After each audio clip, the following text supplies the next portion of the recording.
This is the Peugeot e-208 and you join us here in what is a very cloudy and miserable Thursday morning here in northwest London for something a little bit different. Rather than a traditional driving video or review video, we're taking this car to work this morning from here in northwest London all the way up to Motorway Peugeot up in Letchworth. We're going to see how this car performs, how it is on the inside and the outside, all the tech surrounding the car and what you get included in it, how it is to charge and how you actually charge the car, and just see a day in the life of ownership of the Peugeot e-208.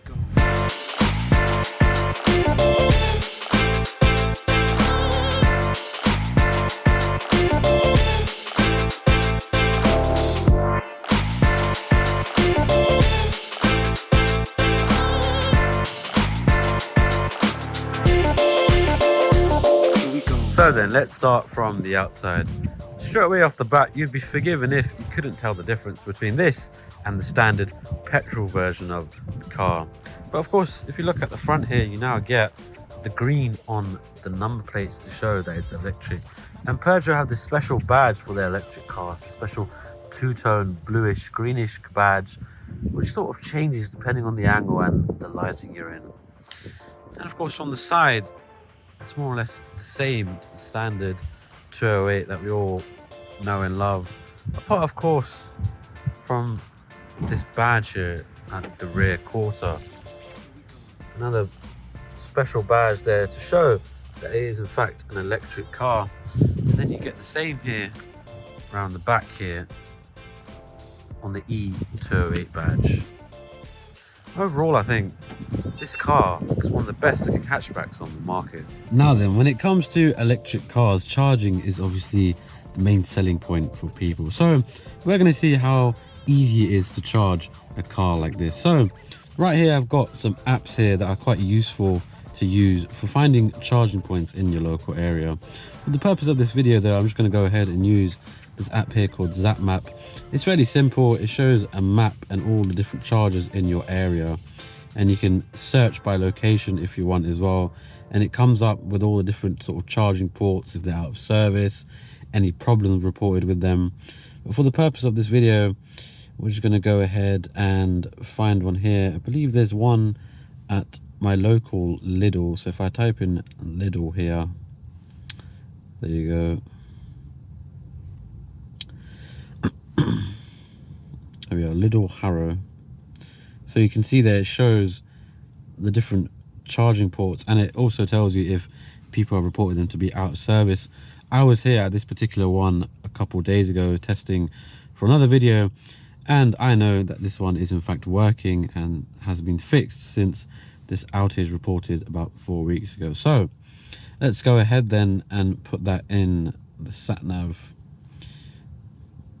There we go, it pops up on obviously the Apple Maps there, Apple Maps and Android Auto, included as standard in all the e-208 models.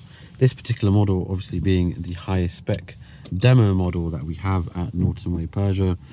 So let's have a quick little drive there. Right now I've got the car in normal mode. I can put it into eco mode there, and the range goes from 70 to about 74, but I do have on heated seats and the heating obviously as well, because it's very chilly on this miserable Thursday morning. So a 6-minute drive then to this charging station, and hopefully it will be empty so we can go ahead and charge this car for a little bit and see how much range we get if we say leave the car on for a 20-minute rapid charge.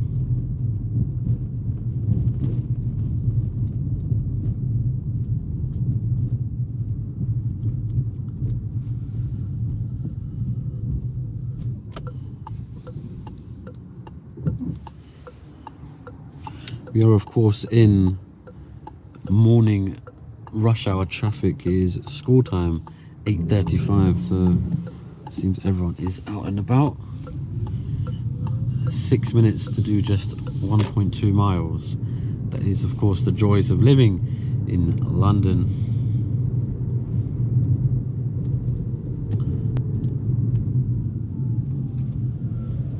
You see there, of course, as I press the brake there, that green charging bit goes up as well. It sort of recoups energy back, sort of like a modern Formula 1 car, which is quite good in saving energy. So around town, where this car is made to be in this sort of driving, you can put it in eco mode and save as much battery and as much mileage as possible, really.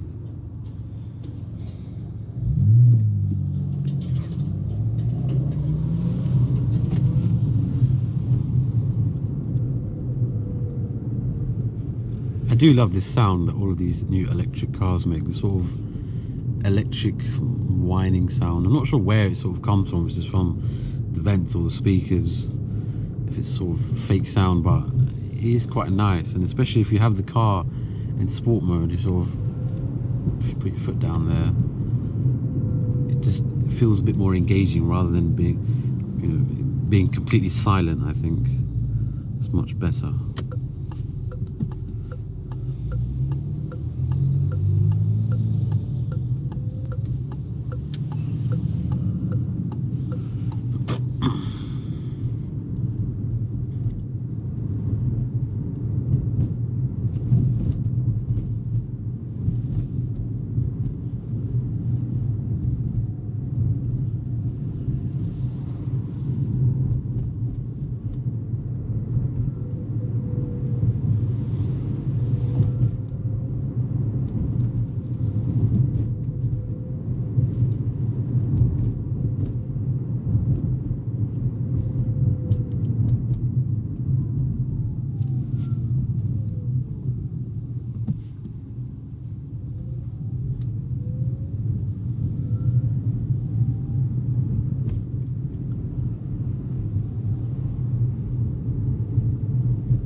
One thing I really like about this car is just the overall design here. I'm sitting in traffic here, but it's just a nice place to be in. This being the highest spec model of this particular car, you can see the materials here that they use on the dash, the build quality and all that. Everything just feels really sturdy. And this steering wheel, I must say, it really has grown on me. At first, when I first saw these smaller steering wheels on the Peugeots, I was a bit sort of intrigued by them, but having used them on different models now, I'm a really big fan of them. Especially this flat bit at the top here is more squared off rather than a traditional round wheel.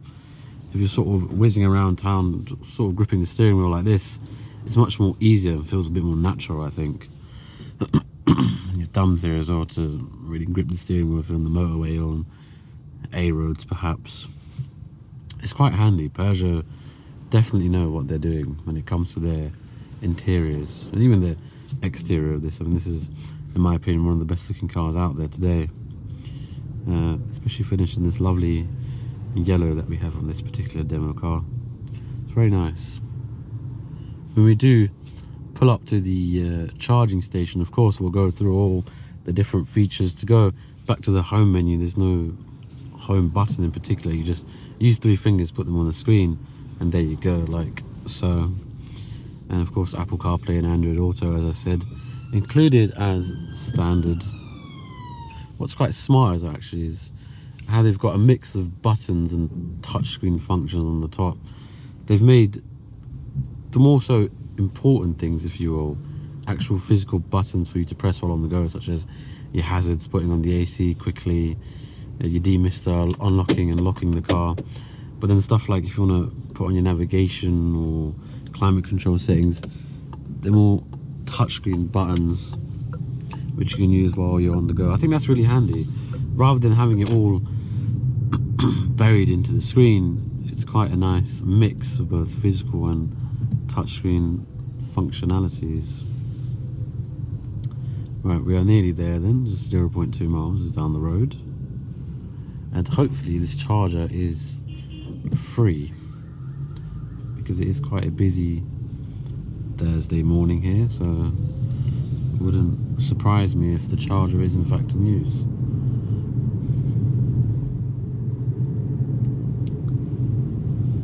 Let's see. Ah, empty, just there behind that bus stop if you can see. Go and follow this other Peugeot.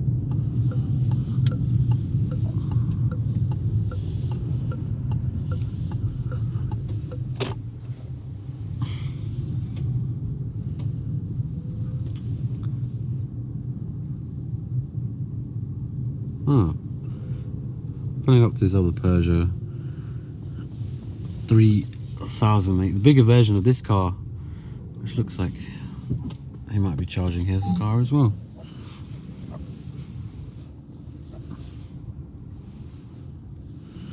Reversing, as of course the charging port is on the left hand backside of this car. There we go.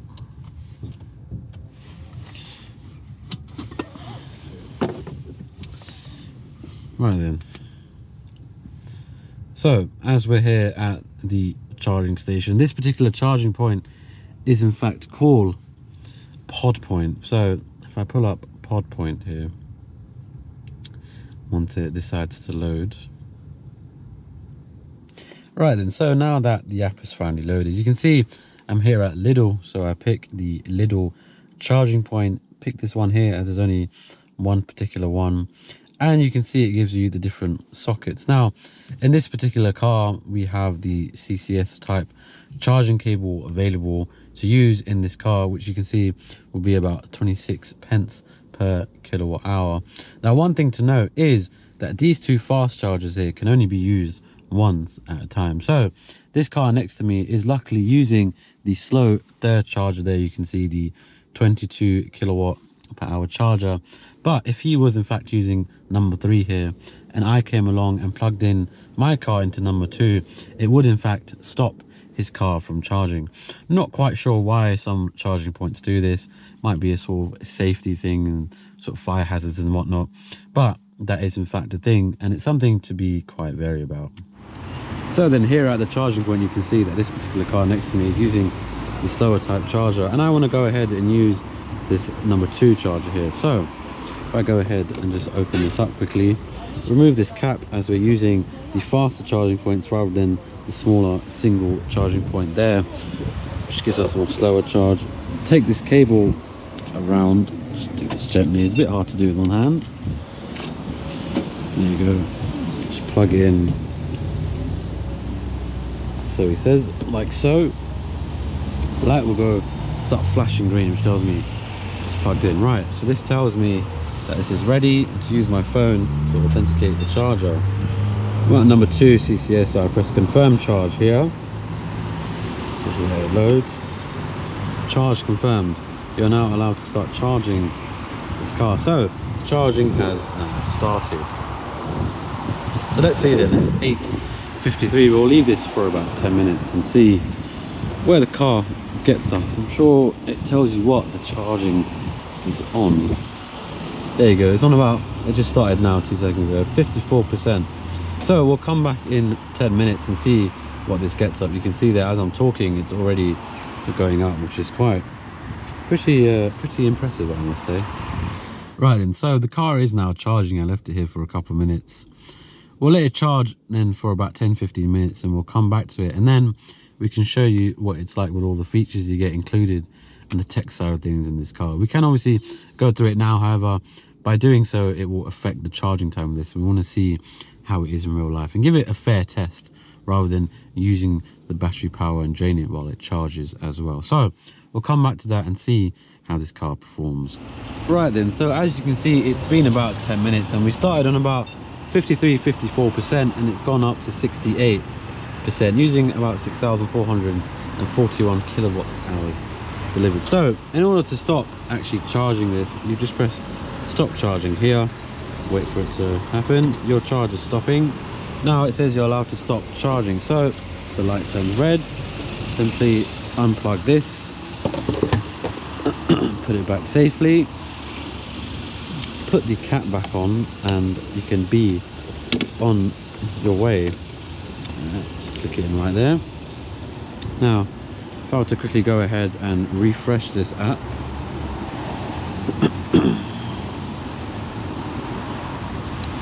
so go to my stats here, you can see today just for about 10 minutes it cost me about £1.70 to go ahead and charge this car, which is not too bad there. Last night I used about £3.38 to do some testing with it.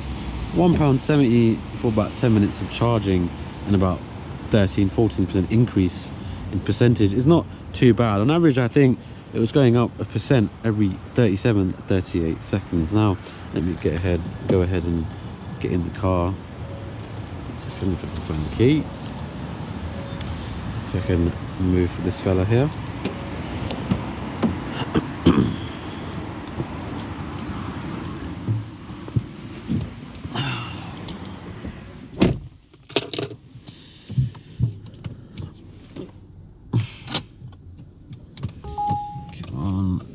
Let me quickly move out the way for this guy here. Excuse me, madam. There we go. You can see my range has gone up quite a bit already in 10 minutes there. It's gone up to 104. I'll put some stats up on the screen so you can see what the charging time is around about now.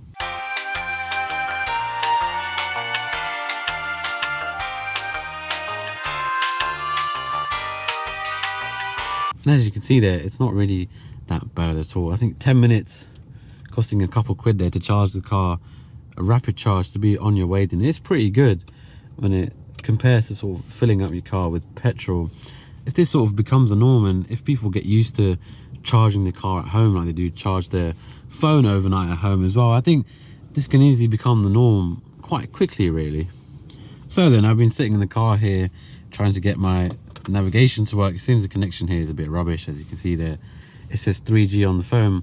We've got to travel then to this morning Motorway Peugeot, which is where this car is actually from, where it lives, up in Letchworth City Gardens, which is saying it's going to take us about 43 minutes, 32 miles of some town motorway and A road driving.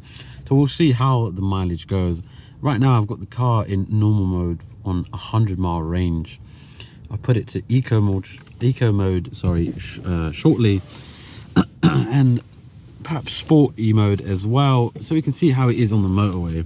If you put your foot down a little bit to 70 miles an hour, go ahead and turn this down a little bit, as it's getting quite toasty in here very quickly. Go ahead and go back to Apple CarPlay there, and we'll see how the journey goes. Of course, this car, being the high spec model, it's got all the good stuff in it, all the sort of sat nav, Apple CarPlay, reversing camera, parking sensors. I'm gonna go ahead and just do a quick U-turn here.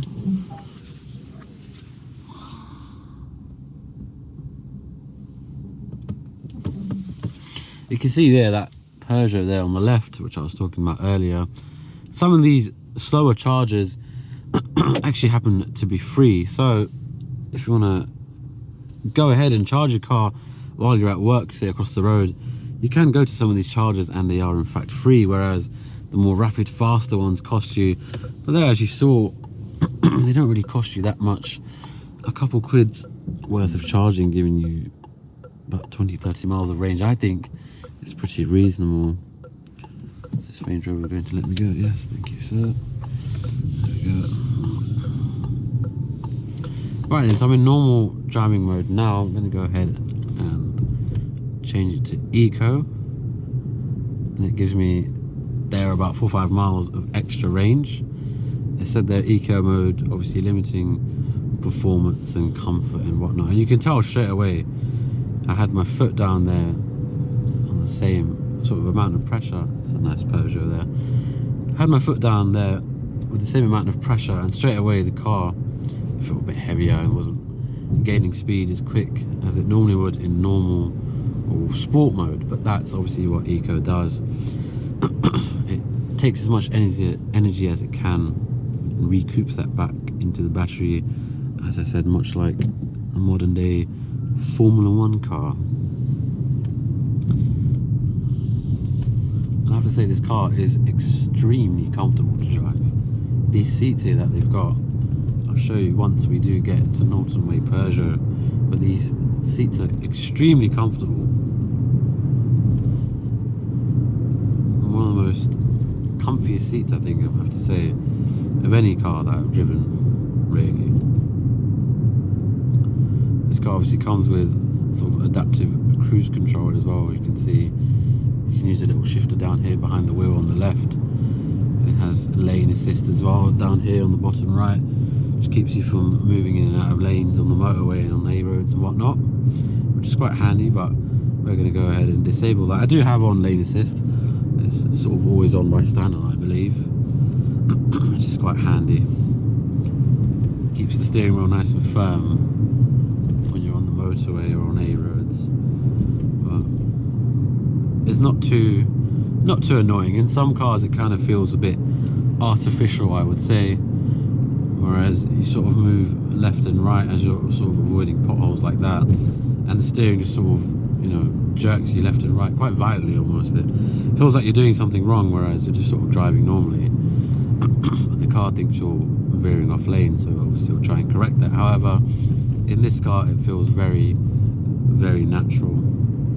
Another thing which feels quite natural is, of course, the brakes as well. This car being fully electric, and in some fully electric cars the brakes are quite weird. They tend to be nothing for about 50% of the pressure of the brake pedal, and then it's instant brake, and it makes for a very uncomfortable ride, really. But in this car, Peugeot have pretty much nailed it, and the braking feels very natural, feels like a normal petrol or diesel car. And of course you let off the brake and the car, it regains power and it slows down itself. This particular car doesn't have, like some electric cars do, that one pedal driving mode where you can use it around town. If you were to let off the accelerator pedal, the car would come to a stop itself because it's using that brake power to charge the battery. It doesn't have that much braking power, but when you do let off the accelerator, you can see straight away that it does drop speed and of course regain some power, which is quite good because that's exactly what we need to regain the range. You can see there the range has dropped from 103 to 101. That range is very accurate and it's completely live, so it depends pretty much on how you're driving at that particular time and moment. If you tend to sort of floor it and then go back and keep doing that again and again, if you're sort of whizzing out in and out of traffic around town or on the motorway, of course that will drop a lot. But you see, if I go a bit more sensible, it goes back up to 103, and that will sort of stay there as well. I was driving this car last night into central London to get some photos near the Shard, and the range stayed on about 110 miles for about a good 10-15 miles of driving, which is very impressive, I would say. So it very much depends on how you drive this car. If you have it on eco mode like I do now, the range will stay and you will get more than the predicted range that it actually gives you, which is very good.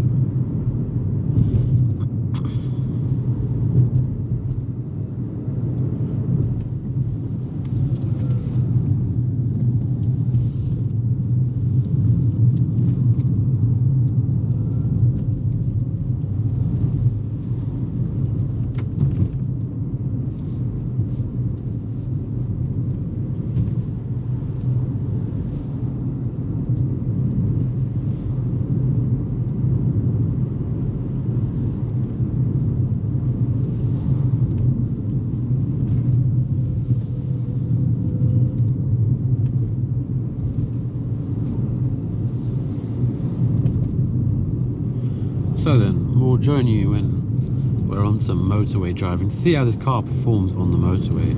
You can see now I've got about 29 miles left, 103 miles range in the car here. 37 minutes left till we get back to Motorway Peugeot this morning. So I'll check in with you in just a short while when we're on the motorway. Right then, so you join me here just on the start of what is the A1M. 50 mile an hour right now, but we're going to go to 70 just soon as the rain is starting to come down as well. You can see that noise you just heard is in fact warning of speed cameras and traffic light cameras as well, which you can turn on and off, but I just have on because it's quite handy. It keeps you aware as well. You can see that I've done, since we last checked in, about 4 miles there. I was on 29 and I've gone down to 25 there. However, the range has actually stayed the same. It was on about 103, 104, and actually went up to 105 just before I put the camera on, which is very impressive. I'm in, of course, eco mode right now as well, still, as I'm driving on the motorway, but it performs perfectly well. If I put my foot down a bit now, as we are to the national speed limit on the motorway, 70 mile an hour, you can see it climbs perfectly well, while it's still staying in that eco mode of the power performance there, which is quite well, quite handy. Of course, you can put on cruise control if you like, but for these sort of short journeys, I just prefer to have complete control.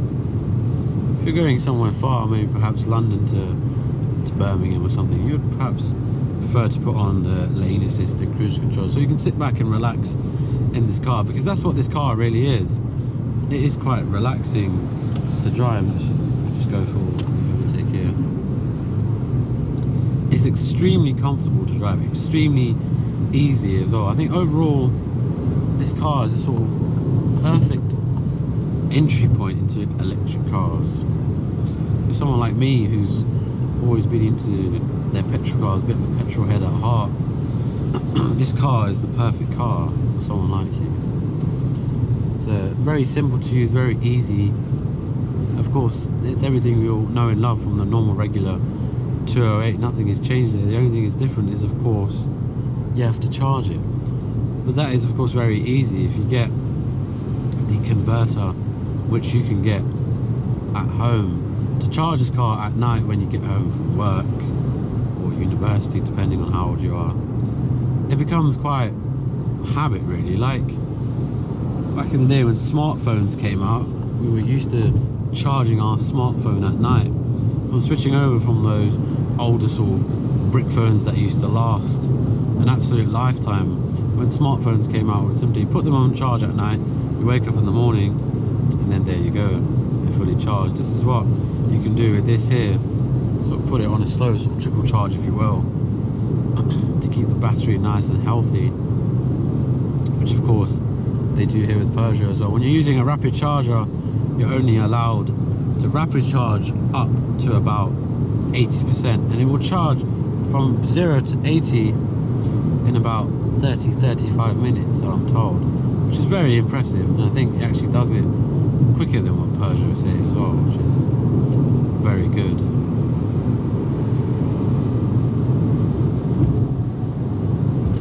But to forgive me for the wind noise, I do have the heating on as well, set to a nice 25 degrees, because again it is a bit chilly outside, so you need that heating on. But overall, the cabin sound, I'm not really having to shout or speak really loudly. It's very quiet in here, it's very nice. And some electric cars, because of course you don't have the engine up at the front, it becomes very apparent. You start to hear all the wind noise hitting the outside of the windows and the roof, really, the roof sound.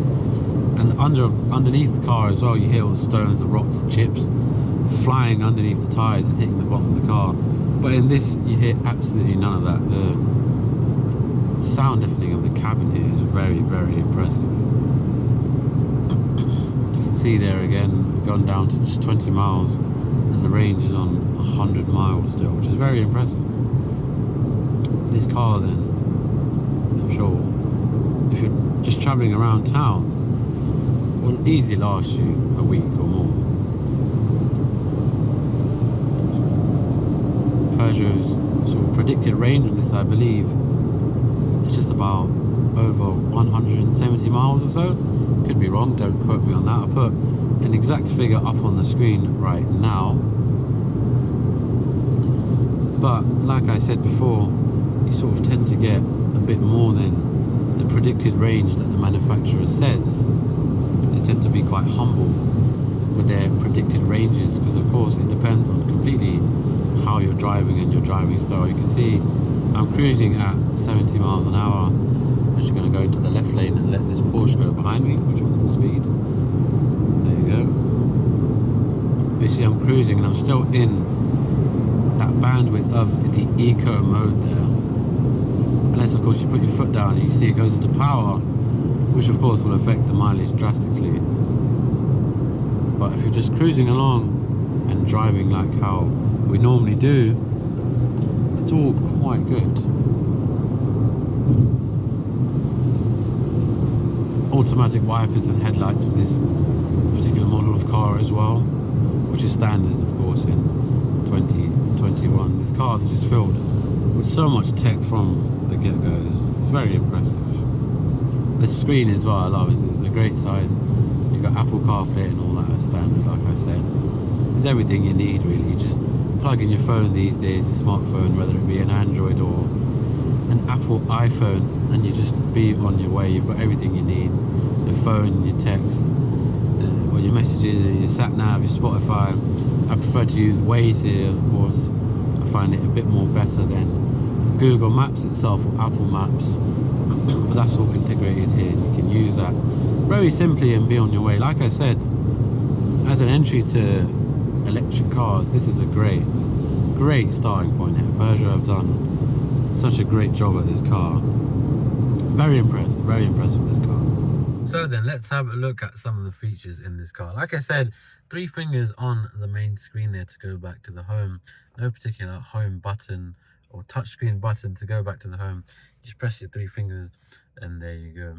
If you go into the vehicle settings here, go down to vehicle, go to comfort, and you can see there's mood lighting here, which you can in fact change. Right now the color is set to blue, as you can see there. If I click green, they change and go to red there as well. This of course is on the sides here as well, and along the passenger side of the front dash. And I think this just adds so much to the car, especially at night. It really illuminates the interior of the car and just really adds to the whole sort of luxury style of this car. You get a lot for what you pay for, I think, with this car.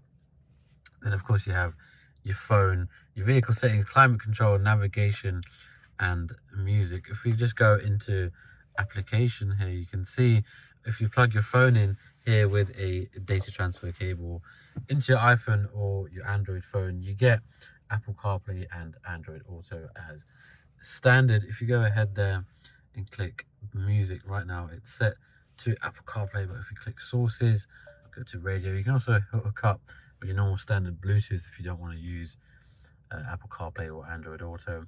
You get Bluetooth as well, and you get a list of all the different radio stations, DAB radio, I believe it's called, where it has all the latest and greatest radio stations for you there. You also get built-in navigation. If you don't want to use your phone, you can simply type in where you want to go. It's quite good, fairly responsive, very good, and you can sort of be on your way with that. Other than that, overall, I mean, this interior is very nice. If you have a look at the glove compartment there right now, we've just got some wheel nuts and bolts down in there, but fairly decent amount of space down here as well in the central storage compartment. A lot of space, and in the middle here, I really like this gear selector. It's quite different to any other car. To use it, you simply put your foot on the brake. You have to hold this button in, and then of course it goes into the different driving modes. You can't just put it into reverse. You have to press the button there, and then of course it's beeping to let me know there's something behind me. Put it into park, and if you want, you can be in the driving mode. If you press the stop start button, the handbrake and parking gear will be applied automatically. Apart from that as well, this here, what I quickly mentioned while driving the car.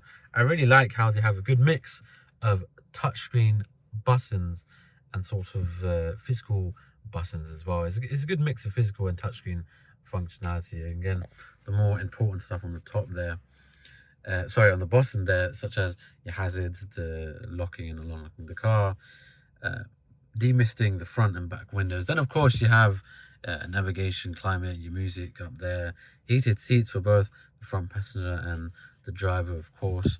And I like how, turn the music down there, don't want to get copyrighted.